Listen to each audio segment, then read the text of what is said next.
Hello' guys, মই আজি আহিছিলোঁ পথাৰত।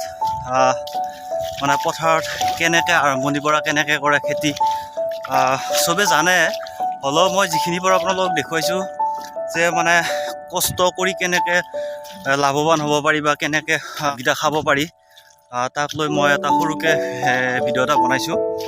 আপোনালোকে চাই থাকিব। এতিয়া পথাৰতে খোজকাঢ়ি আছোঁ। আজি কঠীয়া নিব আহিছিলোঁ, তাৰপিছত পেক দিম, তাৰপিছত মানে গোটেইখিনি পৰা দেখুৱাইছোঁ আপোনালোকক, আৰু মোৰ ভিডিঅ'টো চাই থাকিব। সুন্দৰ প্ৰাকৃতিক, ক'ব ভাষা নাই, সেনেকুৱা ধুনীয়া। তাৰপিছত এতিয়া ৰোৱা হ'ব, ৰোৱাৰ পিছত যেতিয়া ধান কাটিব সময়ত তেতিয়া আৰু ধুনীয়া লাগিব। এতিয়া মানে কঠীয়াবিলাক সেউজীয়া সেউজীয়া হৈ উঠিব, উঠি মানে চাবৰ কাৰণে আপোনালোকক আহিব, ভাল লাগে। আৰু পিছফালে দেউতাই কঠীয়া তুলি আছে, কিবা এটা ভাল লাগে। আৰু গাইজ ভাগৰ লাগিছে, গৈছিলোঁ দাউৰিলোঁ, গৰুৱে কঠীয়া খাইছিল। গাইজ মোৰ ভিডিঅ'টো চাই থাকিব আৰু লাইক কমেণ্ট শ্বেয়াৰ কৰিব, আৰু যিবিলাক মোৰ নতুনকৈ চেনেলত আহিছে তেনেহ'লে ছাবস্ক্ৰাইব কৰিব, একেবাৰে নকৰিব। আৰু গাইজ কি ক'ম,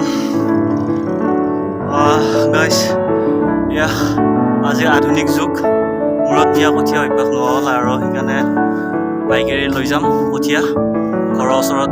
এতিয়া এইটো কঠীয়া নি কিনে যোৱাব লাগিব, মানে এইবাৰ ৰুব লাগিব, ৰুই উঠি আকৌ উঠাম। মই বাইক চলাই আহি আছোঁ, আৰু এইডাল মুহূৰ্ত বুলি কয়।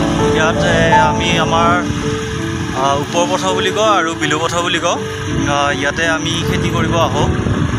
ঘৰৰ পৰা 1.5 কিলোমিটাৰমান দূৰ হয়।